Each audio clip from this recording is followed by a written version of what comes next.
கிறிஸ்துவுக்குள் மிகவும் பிரியமானவர்களே, இயேசு கிறிஸ்துவின் நாமத்தில் உங்கள் யாவரையும் அன்போடு கூட நான் வாழ்த்துகிறேன். இந்த நாளிலும் தேவன் நம்மோடு கூட இடைப்படுகின்ற ஒரு வார்த்தை 2 ராஜாக்கள் 6ஆம் அதிகாரம் 6ஆம் வசனம். தேவனுடைய மனுஷன் அது எங்கே விழுந்தது என்று கேட்டான். அவன் அந்த இடத்தை காண்பித்த போது ஒரு கொம்பை வெட்டி அதை அங்கே எறிந்து அந்த இரும்பை மிதக்க பண்ணி.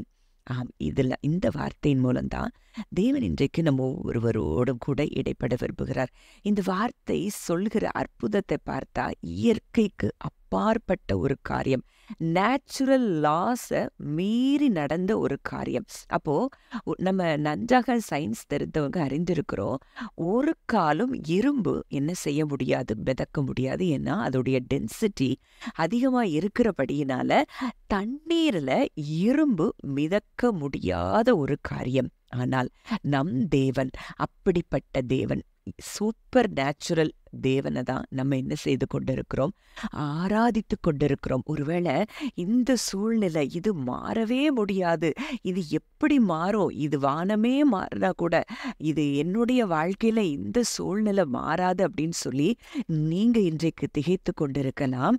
ஆனா உங்ககிட்ட தான் தேவன் இந்த வார்த்தையின் மூலம் இடைப்படுகிறார். ஒரு தண்ணீர்ல ஒரு இரும்பை மிதக்க வைக்க நம் தேவனால் கூடும் என்றால் உங்க பிரச்சனையை மாற்றுவது அதைவிட லேசான காரியம்தான் அவருக்கு என்பதை இன்றைக்கு நீங்கள் புரிந்து கொள்ளணும். இன்றைக்கு இந்த சூழ்நிலை எப்ப வந்தது அப்படின்னு சொல்லி நம்ம பார்த்தோம்னா, அங்க தீர்க்கதரிசிகளின் புத்திரர் தங்களுக்கு குடியிருக்கிறதற்கு யோர்தான் பக்கத்துல நாங்க குடியிருக்கிறதுக்கு ஒரு இடத்தை உண்டாக்கணும்னு சொல்லி எலிசாவையும் கூட்டிட்டு போய் யோர்தானுக்கு பக்கத்துல அங்க மரங்களை வெட்டி கொண்டிருக்கிறாங்க. ஒருத்தன் ஒரு உத்தரத்தை வெட்டி வீழ்த்துகையில் கோடரி தண்ணீர்ல அங்க என்ன செய்து விழுந்துருச்சு. அவ சொல்றா, ஐயோ என் ஆண்டவனே, அது இரவலாக வாங்கப்பட்டதே என்று கூவினான். அப்போ அந்த மனிதனுக்கு இன்னொருத்தன்ட்ட இருந்து வாங்கிட்டு வந்த அந்த கோடாரி தான் இப்படி தண்ணீர்ல போட்டுட்டோமே, இது எப்படி நான் அந்த தண்ணிக்குள்ள இருந்து நான் அந்த கோடரியை நான் மீட்டெடுக்க முடியும் அப்படின்னு சொல்லி அவன் ரொம்ப வருத்தத்தோடு இருக்கிற போதான் தேவனுடைய மனுஷன் இந்த காரியத்தை செய்து, அவர் 7வது வசனம் சொல்லுது, அதை எடுத்துக்கொள் என்றான். அப்படியே அவன் தன் கையை நீட்டி அந்த மிதந்து கொண்டிருந்த அந்த இரும்பை தன் கையை நீட்டி அவன் என்ன செய்தானா, எடுத்துக்கொண்டானா. எவ்வளோ பெரிய ஒரு காரியம். அப்போ இதுல நம்ம இன்னொரு காரியத்தையும் நம்ம பார்க்கணும். ஒருவேளை இது ஒரு சாதாரண விஷயம் தானே, ஒரு கோடரி தானே அப்படின்னு சொல்லி ஆண்டவர் நினைக்கல.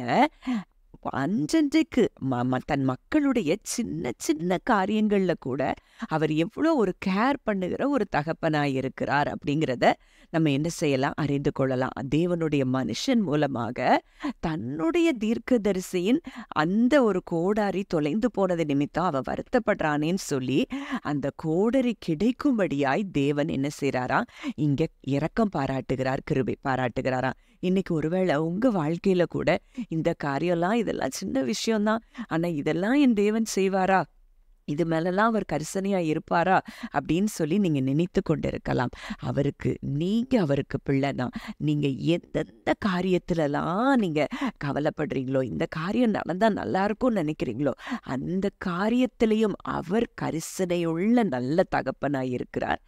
நிச்சயம் அதை உங்களுக்காக செய்து முடிப்பார். அப்போ இன்றைக்கு 2 காரியத்தை நம்ம பார்த்தோம். இயற்கைக்கு அப்பாற்பட்ட ஒரு காரியம், சூப்பர் நேச்சுரல், இது நடக்காது அப்படின்னு நீங்க எதெல்லாம், இது இயற்கை இப்படிதான் இருக்கு, இது என் சூழ்நிலை இப்படிதான் இருக்கு, இது மாறாது, இது எப்படி மாற்ற முடியும்னு நீங்க நினைச்சிட்டு இருக்கிற சூழ்நிலையில நீங்கள் தேவன் மேல விசுவாசம் வைப்பீங்கன்னா, எப்படி இரும்பு மிதந்ததோ அதே போல உங்க சூழ்நிலைகள் நிச்சயம் மாறும். உங்களுடைய வாழ்க்கையின் ஒரு சின்ன சின்ன ஒரு கேர்ஸை கூட கேர் பண்ணுகிற ஒரு நல்ல தகப்பனாய் அவர் இருக்கிறபடியினால இன்றைக்காக உங்களுக்காக அவர் எல்லாவற்றையும் நிச்சயமாக செய்து முடிப்பார்.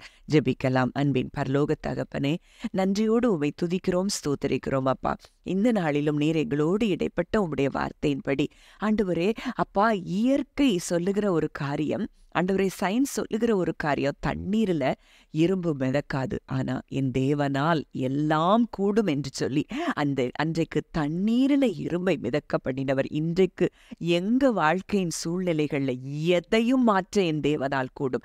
எங்களுடைய சின்ன சின்ன ஆசைகளை கூட அப்பா எங்களுக்கு நிறைவேற்றி தருகிற ஒரு நல்ல தகப்பனாய் நீர் இருக்கிறபடியினால் இந்த நாளிலே நாங்கள் நன்றியோடு உம்மை துதிக்கிறோம், ஸ்தோத்தரிக்கிறோம். இந்த வார்த்தையின்படி இதை கேட்கிற ஒவ்வொருவருடைய வாழ்க்கையிலும் கர்த்தர் அற்புதங்களையும் அதிசயங்களையும் செய்கிறபடியினால் நன்றி செலுத்துகிறோம். இயேசுவின் மூலம் கேட்கிறோம் ஜீவனுள்ள நல்ல பிதாவே, ஆமேன்.